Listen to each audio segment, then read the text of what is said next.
This is the Level Up Engineering Podcast, where we talk with some of the most successful engineering leaders who reveal actionable management insights that help you take your developer team to the next level. This episode is brought to you by Coding Sans, a software development agency building web applications from design to delivery with React, Node.js, and Angular. Check them out at codingsans.com. Welcome. This is the Level Up Engineering Podcast. I am Carolina Toth, and today we have another episode of our Level Up Engineering Stories series, where we don't just talk about a specific challenge a leader has faced. We talk about how to build successful products throughout the world.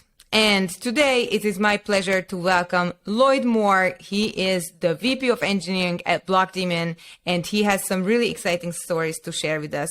But before we start with the product, I really want you to meet Lloyd, because he has some really awesome life experiences that I think will put his perspective into perspective for us. Welcome, Lloyd. Please tell us a bit about yourself. Well, first of all, Carolina, thanks for having me on.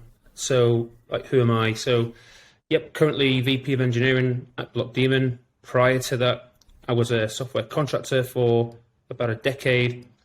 And then before that, a hardware engineer. I, in a past life, was in the Special Forces. I was a Royal Marines Commando for about 12 years. And during that time, I played professional rugby and was a 100-meter sprinter as well.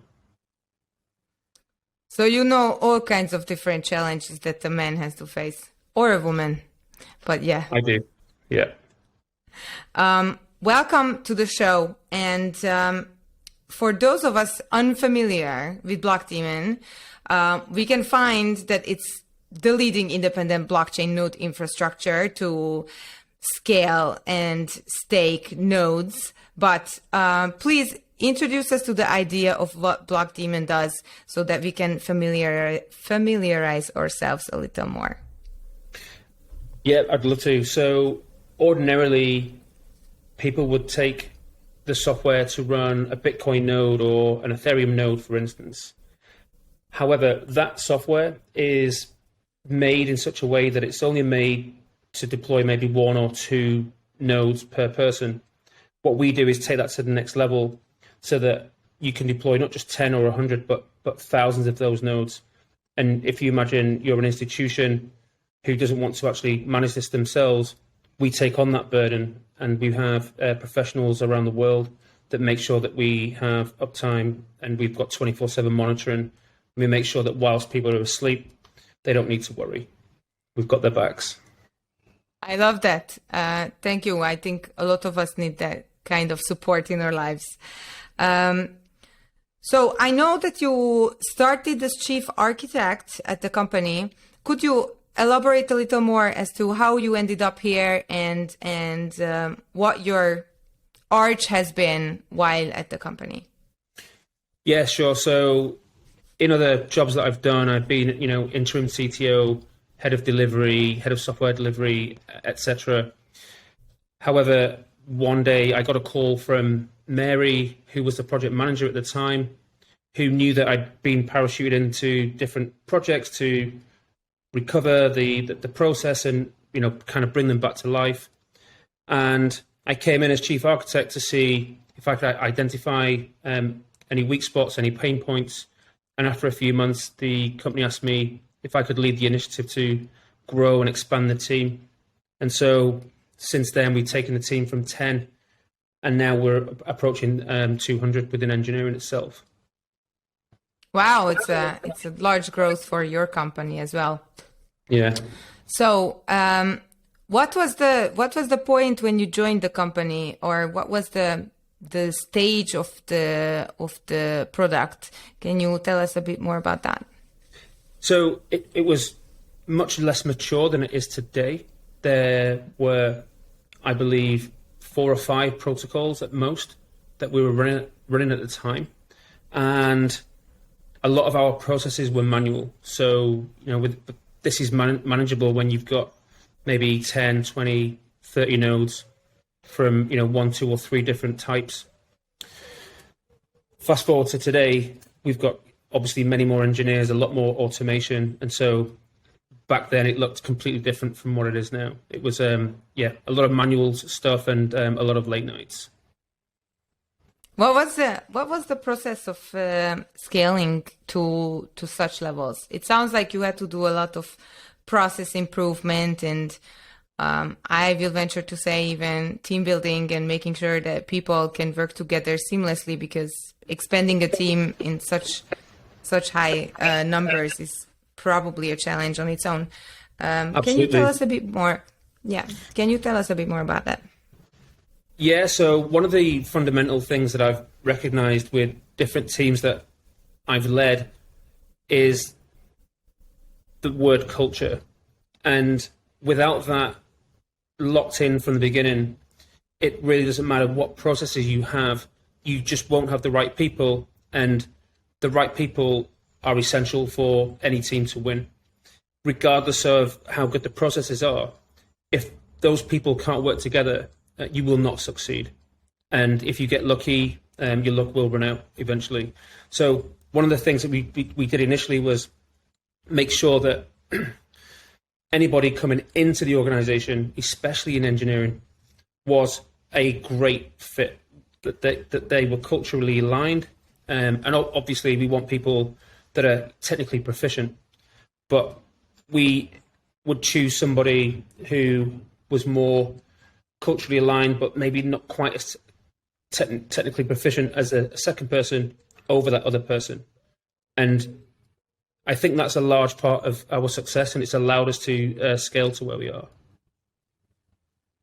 So it sounds like you really are into the softer side of leadership. Can you tell me a bit more as to how this kind of mindset became obvious to you? Because in my experience, sometimes it's not as obvious when someone comes from engineering to appreciate the importance of culture that much. Indeed. So unlike a lot of people, I've worked in a lot of different industries and a lot of different disciplines. And what I've recognized from an early age is that to get the most out of people, you need to get with them on a personal level. And different people respond to, sometimes the carrot, sometimes the stick. Some people want to be left alone. Some people want to be micromanaged. And I think as soon as you identify that and then use that as part of your leadership initiatives, it then becomes much easier to mold a team in such a way that they can work the best way together. Right. How would you describe the leadership initiative at Blockdaemon? So it's based on a few different pillars. The first one we've spoken about is culture. The second one is, and it kind of overlaps with culture, but before we even talk about leading a person or a group, are those people the right fit? Not just for culture, but do they actually want to be there? Do they have an interest in the blockchain space? It's quite brand new in comparison to fintech and the gaming industry and so on. And then obviously the third one is, are they going to be able to follow along with other people? So in our industry, there's a lot of people that are quite brilliant, and we've had people as young as 15 and 16, but that brilliance on its own kind of fades in importance if they don't have the other two pillars. Right. So it kind of sounds like ability to work in a team, sort of like you are looking for people who are, even if they are young, are mature enough to understand that it's a team effort. Absolutely. And there is quite a lot that you can do when you work on your own, but when you work as part of a team, you can go forever. Right. Beautifully put. So could you tell us a bit more about the the way you build your teams? What is source of the secret sauce? So it rather depends on the stage that you're in. Initially, when you're building a team, what you want to have is people that resonate with the people that you've already got. And so rather than go and get an external recruiter, initially what you want is people that you've worked with before, that you've seen them in a comparable environment that you're working in right now, because those initial choices tend to be the most important. And it's very easy to trust someone that you've worked with before, or is a recommendation from somebody that you trust. As the team grows and as the pace increases, it becomes much more difficult to rely on that tactic. At some point, and in our case, this definitely happened, you run out of your local network of people that you could actually bring in, that you could rely on.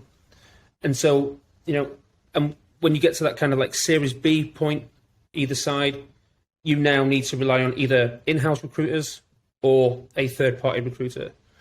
And then there's another part of that process where you have to vet the actual recruiters, because especially in the blockchain space, it's not just about reaching out on LinkedIn, but you need people to go on the Discords, on the Twitters, and find the kind of degens that that live in the blockchain communities, because they don't hang out on LinkedIn or the traditional outlets. And so, using those two approaches at the two main stages, that's been our approach to get people in. And then from a leadership point of view, because we are a distributed team, right from the outset, we needed to make sure that there was alignment, but also autonomy. And so what we do across UK, Europe, US, India, Germany, and the APAC regions, what we do is we make sure that as people go off, as teams go off and do their own thing, that it's always in alignment through consensus with the rest of the engineering organization. And what that allows us to do is keep going at pace, regardless of the scale that we go. Wow, that sounds really counterintuitive in a sense. Like, so it's more like a democracy, if I understand correctly. By consensus, you mean? Yeah. So, as much as I'm a champion of democracy, it has to have its constraints, and there's almost, for want of a better phrase, a circle of managerial trust. And with that hierarchy, we make sure that the teams over in Asia, in Europe, etc., that regardless of how they're working, it's in alignment with how the rest of the organization is working as well. And what we're starting to approach now is using the notion of a team API, where there's a well-documented way of interacting with the individual teams. There's a well-documented way of knowing who's the person to talk to and what's their preferred method of communication. And so we're continually learning as well and improving the process. But the fundamental elements there are autonomous teams in alignment with the rest of the organization through consensus. I love that. Thank you for sharing that. So it's the team, it's like every team kind of has its specific set of rules and behaviors that are appreciated. Indeed, yeah. And there's limits as well. Obviously, we don't want people just saying, hey, the rest of the organization is writing code in Go, but do you know what? We're going to write in Haskell, because that doesn't scale either. Because if we need to have cross-functional programs running, what that will stop us doing is bringing somebody in from, a team that's only writing in Go to this team that's decided to write in Haskell. So there are some constraints around that, specifically certain programming languages that you can use and certain tooling that you can use as well. That just helps us be cross-functional at the same time. Right. Can you tell us what those programming languages are, or what frameworks you prefer? Yeah, so not necessarily frameworks. We write a lot of Go. We're starting to write a lot more Rust, and as we increase our use of smart contracts, the obvious one is Solidity. That although we're predominantly a blockchain infrastructure company, some of those interface points are starting to require that we have more smart contract skills in-house. And then for the front end, we use JavaScript and TypeScript. That's it. Nice. Thank you. So circling back a little bit, you mentioned how teams work together and how important culture is for you. I am wondering if you have ever outsourced any part of product development to anyone, given that you have this very enlightened mindset. Yeah, so if you think about the different types of teams, I mean, there's predominantly four main different types. So you've got your platform teams, which it's not as sexy as the other stuff, and it's the stuff that's quite easy to do in-house. But then at the other end of the scale, as you go through enabling, so there's enabling teams, which are like the SRE team, they'll go into particular projects. They may be there forever, or they may just go in there and reduce some toil and then come out like a consultant and then go somewhere else. But then at the top end, you've got very specialized teams that do quite complicated stuff. And so for that element, we've outsourced a few different programs where we didn't have the skill set at the time, and it was just easier to go out and contract somebody that had worked in that space. I can't really share which ones because of NDAs, but that's something right. we do from time to time. And there's one particular project that we're doing now in that fashion. Right. Cool. Very, very cool. So if I can get a little more into that, how did you choose who to contract? Was it kind of a similar process to how you choose who to hire? So there are similarities in that we will ask around within the organization and lean on the experiences that the people that we trust within the organization have had. And if they've used a particular company to outsource work to, and they've had nothing but good experiences, that's where we'll start. And then, from there, if we can't do that, then we'll look to alternatives. But up until now, at least in the 2.5 years that I've been there, that we've never had to go beyond that. And so we've been able to rely on somebody's prior experience with a third party. Awesome. Really cool. I think a lot of companies share that kind of viewpoint. If you already trusted someone who you hired in the company, then you will be happy to take their opinion into account when it comes to expanding your team or aiding your team. Awesome. Switching gears a little bit, let's talk a little more about the product. You have mentioned how it has grown tremendously since you have joined the company. What was your role in making these changes? Was it all planned out in such a way that it actually happened? So certainly a large part of it was planned out, but like, all plans, I think Mike Tyson famously once said, everybody's got a plan until they get punched in the face. And we've had a few punches in the face. So that said, having a plan is better than not having a plan at all. And what we've done is, in the classical startup sense, we put ourselves in a position where we were able to pivot depending on the needs of the market, depending on uptake in customers. So, for example, we've had customers that suddenly wanted not just 10 servers, but they wanted 1,000 servers within the next 2 weeks. And so when you're approached with problems like that, you need to be in a place to do a lot of things in an automated way, because doing that manually doesn't scale. So certainly we've always tried to plan things so that we could grow organically, rather than have a grand plan and say in 2 years we're going to get there. I think any startup with that approach is probably not going to make it. That said, even those iterative plans can get the proverbial face punch. So yes, we planned a lot, but we've also had to pivot a lot as well. But as we've gone down that road over time, we've built a lot of things architecturally, let's call them components, knowing that we may or may not need this in the future, but there's a part of this thing that we need now, which allows us to organically react to changes in the market, whether it's in the NFT API space, for example, or if we get a customer that's a large institution that has financial regulations that prohibit that particular person from working in a particular region.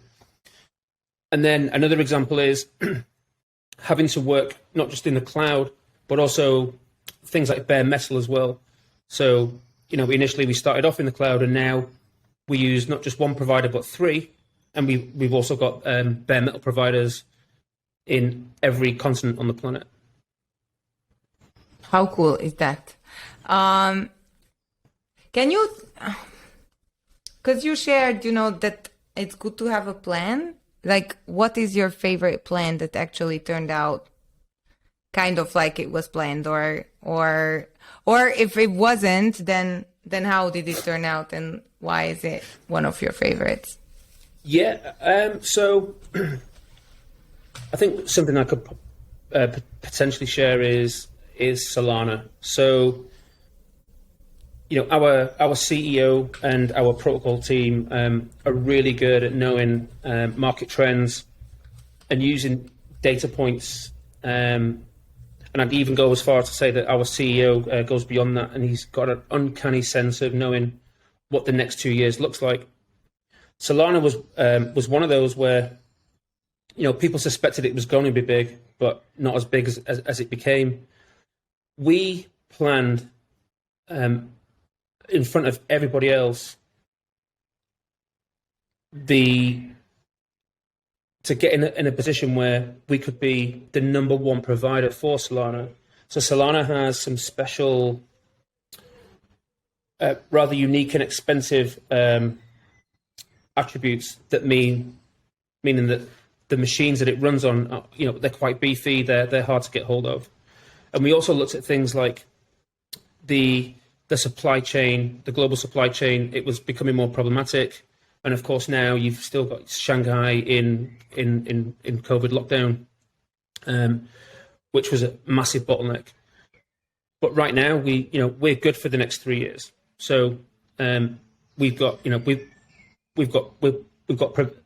machines in all the different continents. We are the number one Solana at the time of this recording, simply because we planned, almost 2 years ago, predicting we couldn't have predicted the downturn in the crypto markets, but we certainly knew that the good times had to stop at some point, and so our plans have put us in a really good place where, although other people are suffering, we are ahead of the game just by using those data points and having a great CEO. Thank you. So our key takeaway from that story is that you should join a CEO you can trust. You mentioned that you pivoted depending on the needs of the market and the feedback of your customers. Can you share us a bit more about how you use feedback and how you gather it, first of all, and then how you use it to become better? Absolutely. So I think it would be hard to find somebody today who has not heard of NFTs. And, NFTs were something that was on our radar, but at the time we didn't see a need to bring it further forward on our roadmap. And then suddenly there was this massive explosion of interest within NFTs, and suddenly we had institutional customers just banging on our door. We've got an amazing engineering leadership team, and so Andrew, who is our director of blockchain engineering, Ryan, who's our director of engineering in general. Because of the things that had already been put in place, we were able to pivot on top of the amazing architecture that we'd already built. And instead of an NFT API product that would normally have taken maybe the best part of a year, we were able to produce something within the space of 2 months. That's pretty breathtaking. So if we jump into where you are right now, what is your number one challenge as the VP of engineering? What are you working on? Yeah, so that's a great question. So recently, as part of our expansion and a few other reasons, we've now got a CTO. And up until now, myself as VP of engineering, I reported into the CEO. But now with the CTO, we've got a different reporting line, and a big challenge for the company right now is working with the CTO, who's come from Apple Pay. He was the director of Apple Pay, Chris Sharp, amazing guy, super knowledgeable. He's a great win for Blockdaemon and engineering especially. And a challenge now is how to make the best use of that, not just that partnership, but maximizing somebody that influential, so that over the next few years and beyond, we can make the most use of his talent and those relationships that obviously him and I will have, along with the rest of the team as well. The other challenge at the same time is planning for growth in a market that's, some people would argue that we're already in a recession. But the challenge there is seeing the opportunities, because it's in the bear markets, it's in the recessions where there's opportunity to consolidate and build, so that at the end of that you can shine ahead of the markets. This is something that we've done already with proof of staking, and then this is something that we'll repeat again. And between now and then, we're in a very healthy place, runway for 3 years, etc. And so what we plan to do there is take on these challenges and turn them into huge opportunities. I love that mindset. Can you tell us a bit more about getting the CTO? Like, how far ahead of time did you know that you were gonna get a CTO, and what was sort of the process of creating this new role for your company? Yeah, so in some organizations you'll have a CTO right in the offset, and quite often it can be a co-founder. And then, when the engineering team gets to 9, 10, 12, people will then start to think about bringing in a VP of engineering.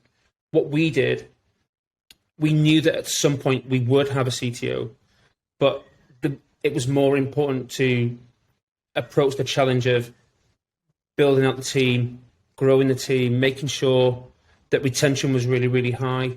I believe our numbers are 95% within engineering, and that's over the 4-year span plus of the company. And so once we knew that we would get into that place, and we'd done hyperscale, we then realized that within the next sort of 6 months, that was the right time to bring in the CTO. Prior to that, though, we'd already been talking with various people. And so I'd say the whole process was a year. And so even though the the CTO is probably just one of the latest cohort of new joiners, that plan had been initiated about a year ago. So it seems like it was just a very simple thing, but it's been a long time in planning.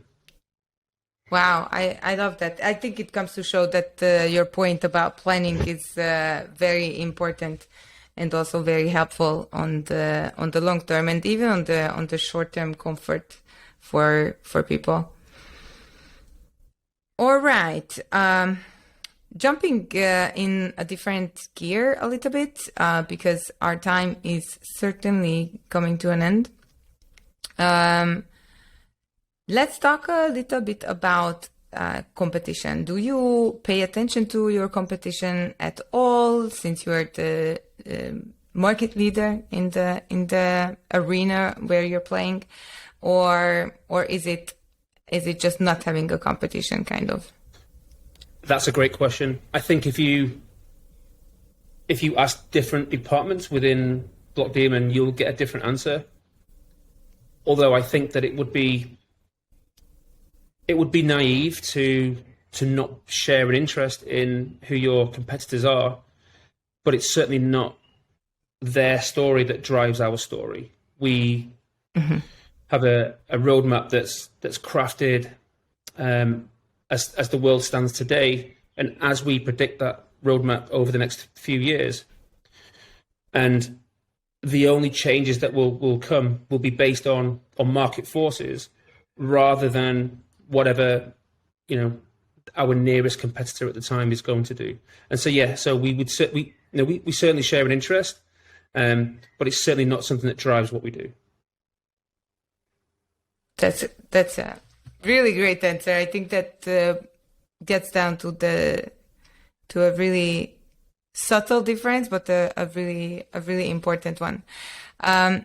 Okay, we have talked a lot about culture and making sure that you build the best engineering team possible. And with your 95% retention rate stat, I think it goes to show that you have succeeded in the building of that team and that you're onto the right track of making sure that people are actually interested in blockchain and they will have the ability to follow along in working within these autonomous teams that are aligned.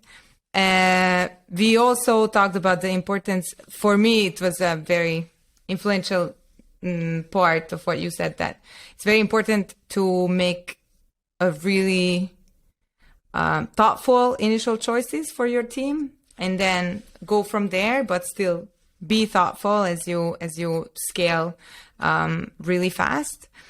And planning for how the market's gonna go, planning for new roles within the company, planning for changes within the company.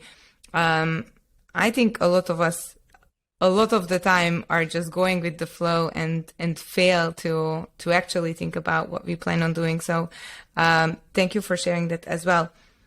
Is there anything else that we have not touched on and you think is very important to share? Yeah, I think that... Oh, sorry. Somebody just driving past very, very quickly. I think that one thing that is not highlighted is the case where, somebody that isn't a leader would like to be one. And what I would say is, if you are a leader of somebody who comes to you and asks, how do they get on that journey? I think that everybody should be encouraged to at least try. And the easiest way to do that is to just take the initiatives on a small project. It could be your own, it could be, something that you put on GitHub, and just practice on something that's low risk. It could be a hobby project, for example. Within an organization, I'd also encourage, the use of, DRIs, where somebody is appointed to head a small initiative, for example. I would encourage anybody that's approached by somebody that wants to become a leader to be that person that gives them that first seed, that first taste. It's not for everybody, but you'd be surprised at how many people don't know that they are good leaders. Right. And if you just give them a taste, they might be able to decide that they don't want to do it. And it's still something that is an informed choice rather than something that they never got a chance to try. Exactly. Thank you so much. And thank you for sharing so much with our audience. Where can our listeners follow you or your work? I don't have a massive social presence. However, I'm on Twitter. My handle is IOLloyd. And I've got a LinkedIn page. That's really about it. Awesome. Thank you. And if they want to join the company? If they want to join the company, we've got an email, recruiting@blockdaemon.com. And we're always happy and willing to bring on the right candidates. Awesome. Thank you very much for taking the time to join us today. Dearest watchers and listeners, I am Carolina Toth. Today, my guest was the VP of Engineering at Blockdaemon, Lloyd Moore, and he talked to us about how to build an amazingly successful company and how to prepare for the future with success. Thank you for joining us, and I hope to see you next time. Thanks for staying with Level Up Engineering. If you enjoyed this podcast, so will your friends. Share this episode on your favorite social networking platform. To stay up to date with our content, follow Level Up Engineering on Spotify, Apple Podcast, or Google Podcast. Brought to you by Coding Sans, a software development agency building web applications with Angular and Node.js. Check them out at codingsans.com.